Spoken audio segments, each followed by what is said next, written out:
বাংলার যুবক হিসেবে বলতে পারি আমরা কোথাও আশাহত। আমরা ভেবেছিলাম, আমরা বিশ্বাস করেছিলাম যে এই ঘটনার পেছনে একটি মাত্র প্রাণী নয়, আরো অনেক মানুষ আছে, কিন্তু এটাও বিশ্বাস করেছিলাম যে অন্তত এই লোকটার ফাঁসি হবে।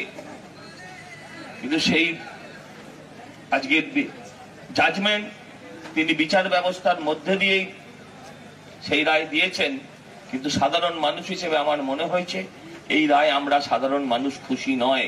আমার বিশ্বাস এখানে ক্যামেরাম্যান থেকে পুলিশ থেকে রাজনৈতিক কর্মী থেকে যারাই শুনছেন তারা সকলেই এই বিষয়টা একমত হবেন যে এই রায় আমরা খুশি নয়।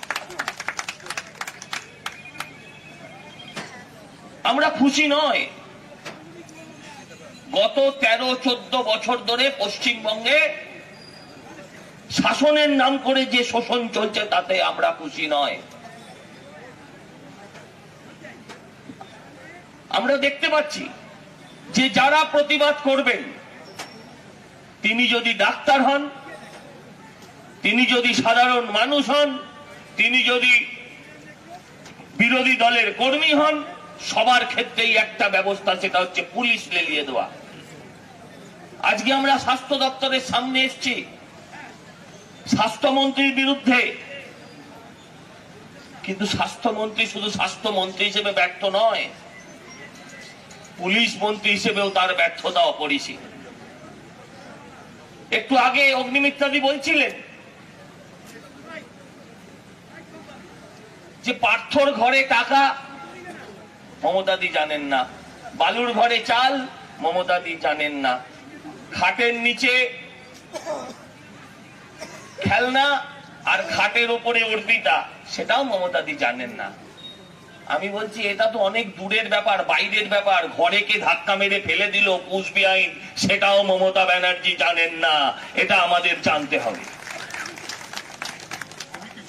বাড়ির ভেতরে ধাক্কা মেরে কে ফেলে দিল সেটাও পুলিশ মন্ত্রী জানেন না, তার পুলিশ ব্যবস্থা করতে পারে না।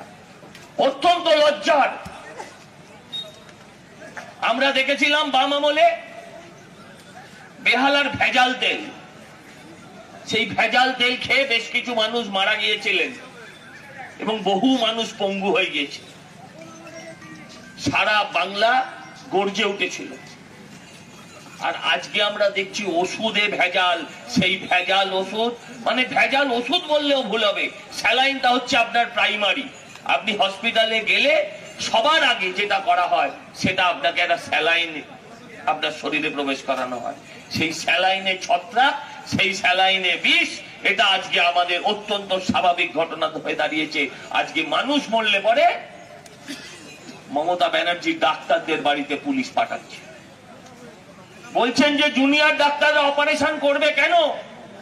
যদি জুনিয়র ডাক্তাররা অপারেশন না করেন, এই মুখ্যমন্ত্রী আপনি আগস্ট মাসে চিৎকার করছিলেন কেন যে জুনিয়র ডাক্তার নেই বলে হাসপাতালগুলোতে অপারেশন বন্ধ আছে? আমি দায়িত্ব নিয়ে বলতে পারি কোন সিনিয়র ডাক্তার থাকলে হয়তো তার গায়ে লাগতে পারে, কিন্তু এ কথা ঠিক হসপিটালগুলোকে জুনিয়র ডাক্তাররাই বাঁচিয়ে রেখেছেন, বিশেষ করে রাত্রের বেলা। আমরা যারা হসপিটালের সঙ্গে নিয়মিত যুক্ত আমরা জানি রাতের বেলায় জুনিয়র ডাক্তাররাই হসপিটালগুলোকে বাঁচিয়ে রাখেন। তাহলে প্রশ্ন হচ্ছে সিনিয়র ডাক্তার কোথায় থাকেন? সেটা দেখার দায়িত্ব কার ছিল? সেটা দেখার দায়িত্ব এই অপদার্থ স্বাস্থ্যমন্ত্রীর ছিল। মাঝে মাঝে মনে হয় উনি মহিলা, ওনাকে এত ভাবে বিচ্ছিরি ভাবে বলাটা ঠিক নয়, কিন্তু বিশ্বাস করুন ওনার বিরুদ্ধে কোনো ভালো ভাষা আমার অন্তত মুখে আসে না। খারাপ, জঘন্য, জঘন্য থেকে জঘন্যতম একজন নারী হতে পারে, আবার তার নাম মমতা হতে পারে, সেটা মমতা বন্দ্যোপাধ্যায়কে না দেখলে বোধহয় আমরা জানতে পারতাম। ভাবতে লজ্জা করছে যে আমরা এই রাজ্যে বাস করছি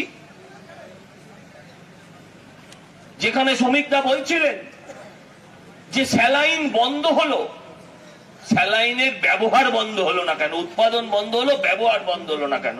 আমি প্রশ্ন করছি আরেক ধাপে গিয়ে, যেদিন থেকে মৃত্যু ঘটলো সেদিন থেকে ব্যবহার তো বন্ধ হলো, কিন্তু সেই স্যালাইনের সাবস্টিটিউট বন্দোবস্ত না করে সেই স্যালাইন বন্ধ করে দেওয়া হলো। আপনাদের কাছে আমি প্রশ্ন রাখতে চাই, সেই সময় ডাক্তার বাবুদের মানসিক অবস্থা কি হতে পারে? যে ringer lactate saline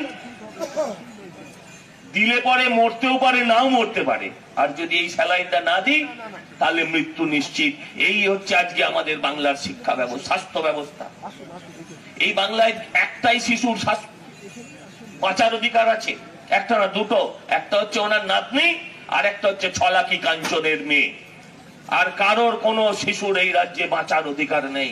Lakshmi Bhandar দিয়েছে আর লক্ষ্মীদের রেপ করছে। গত কদিন ধরে তৃণমূলের নেতারা খুব বলছে, গত 5 মাসে আমরা 5টা রেপ কেসের জাজমেন্ট দিয়েছি, ফাঁসিতে ঝুলিয়েছি, ঝোলাইনি, ফাঁসির নির্দেশ দিয়েছে।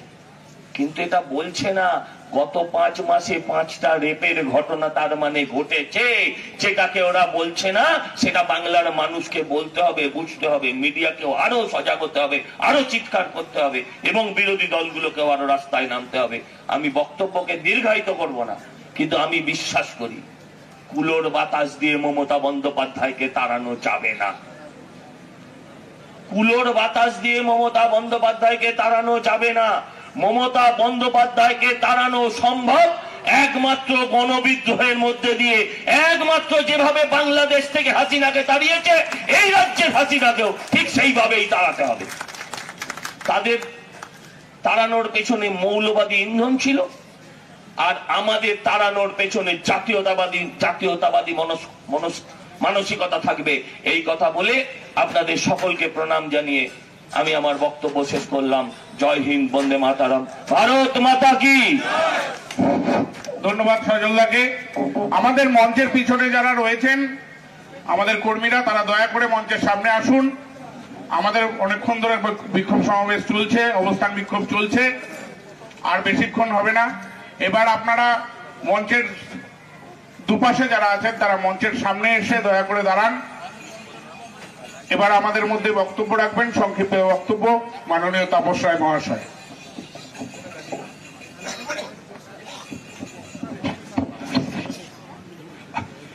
নমস্কার। স্যালাইনে ছত্রাক মানে ফাঙ্গাস, ফাঙ্গাস বা ছত্রাক বাংলার রন্ধ্রে রন্ধ্রে।